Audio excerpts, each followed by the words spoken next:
But then you go to the granny and pops, the grandma and her son. She's not really a grandma, Robert. She's 50 years old, and her son, who meandered into the Capitol Hill on the day of the riots, didn't break anything, didn't steal anything. They were not stopped by security as they were meandering in.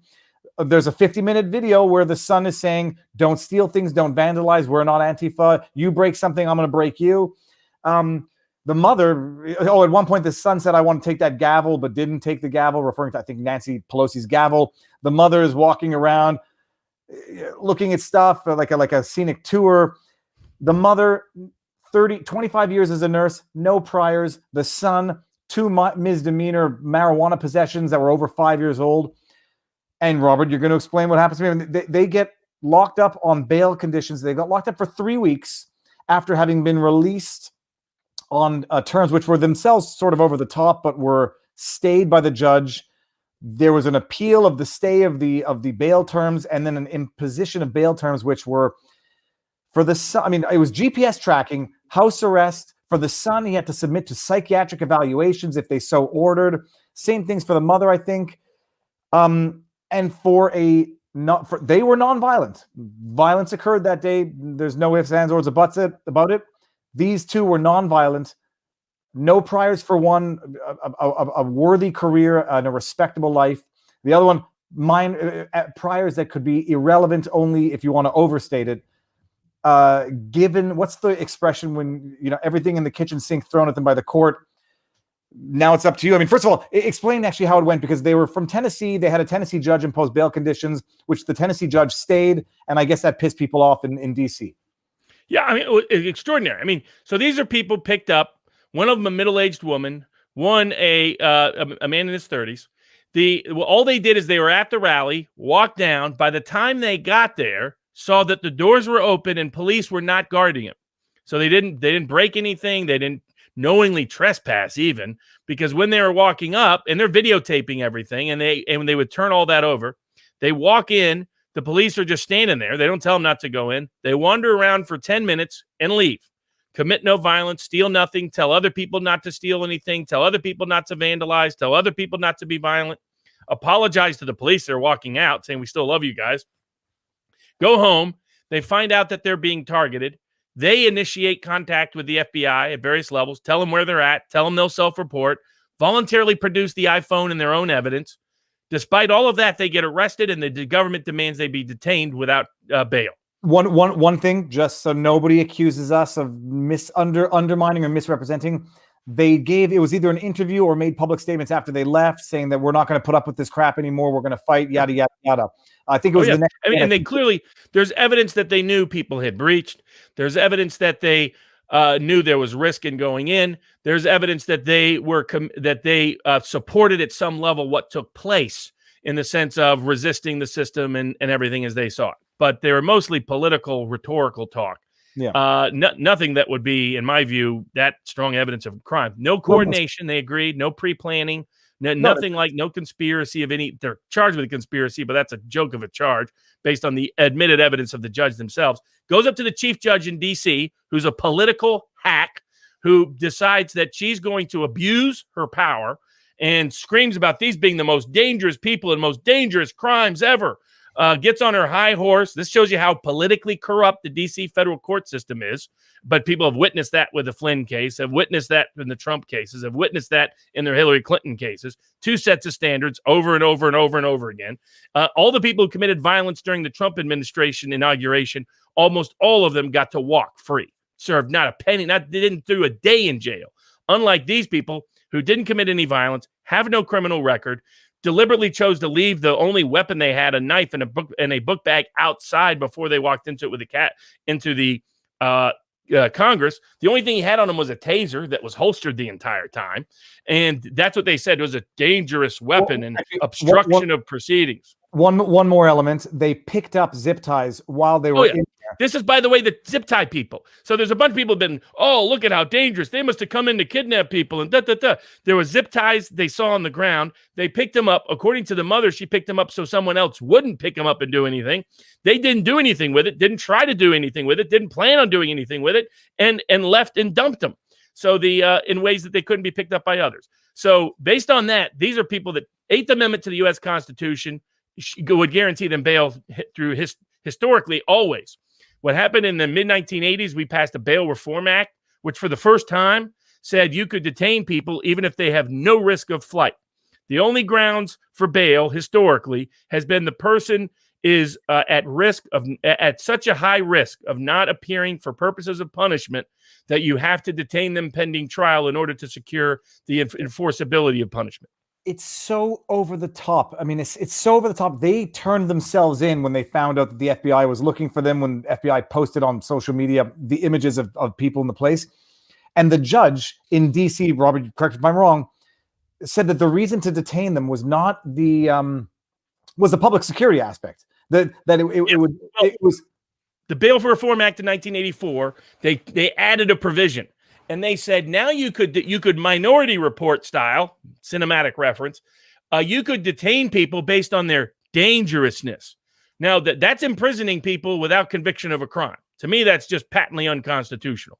The only limited grounds we've ever said is in the mental illness context. If they're an imminent risk to a specific individual, then you can detain them without a trial. I still have problems with that. My view is you just expedite the trial, but and that should be limited. Maybe you can do it for 2 weeks, 3 weeks until a trial takes place. But even under the Bail Reform Act, I don't think that was ever constitutional. The U.S. Supreme Court split 5-4, held it in a bogus decision that was manipulated, the Salerno case, manipulated to get there. There wasn't any reason for the defendant to really advocate for it. It was a mob case, so they had every bogus reasons to reinterpret it.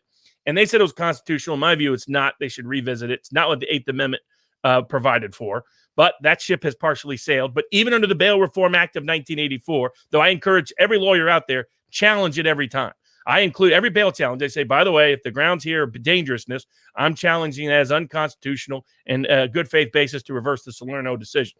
But under that, you have to have clear and convincing evidence that the defendant presents an imminent risk to a specific individual that cannot be prevented, more likely than not, cannot be prevented by any conditions of your release.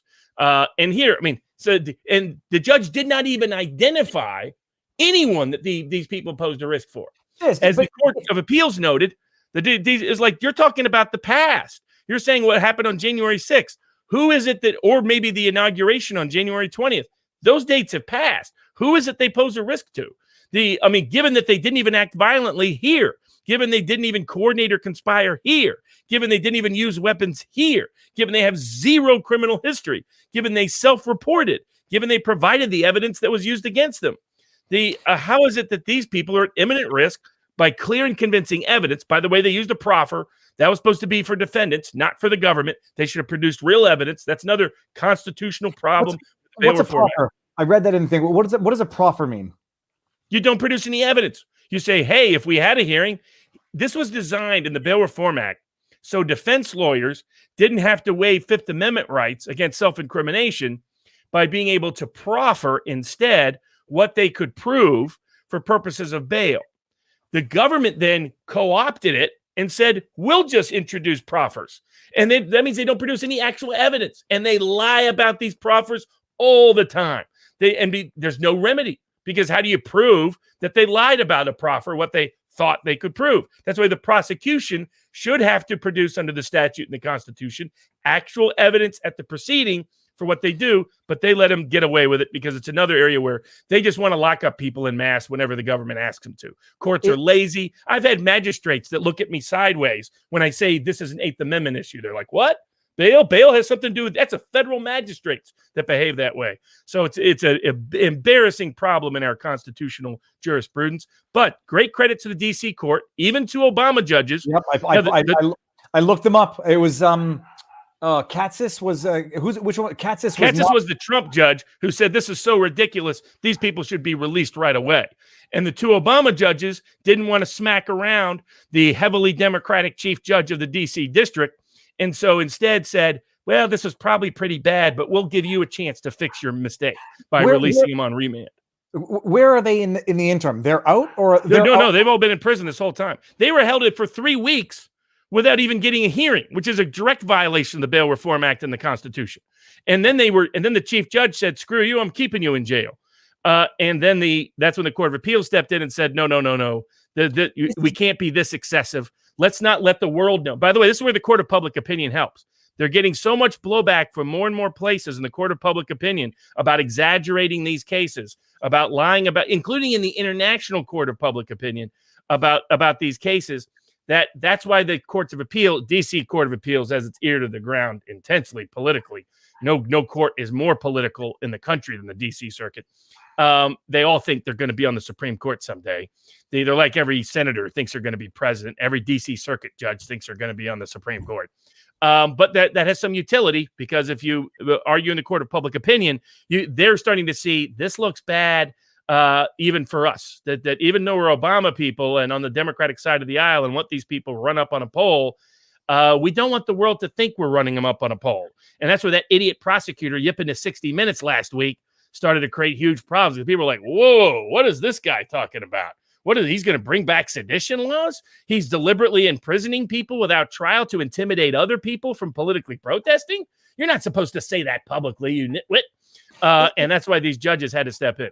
So they're both still in jail now, or they're out on the other terms? No, they're all still in jail. But they will be released soon on remand, because this district court won't be dumb like Sullivan, and hopefully we'll get the message and release them. It's just shocking. There's no other word for it. It's shocking that even if you consider the misdemeanor marijuana possession charges that are 5 years old of the kid, the mother has been a nurse for 25 years with no prior, nothing. And zero. I don't know if she's lost her job as a result of being in jail for endlessly. You can't exactly work. Almost all working class people have gone through economic difficulties. Some people just did some dumb stuff that day, and people can go to vivabarneslaw.locals.com to look at the first hush hush episode as to maybe what the whole backstory is here.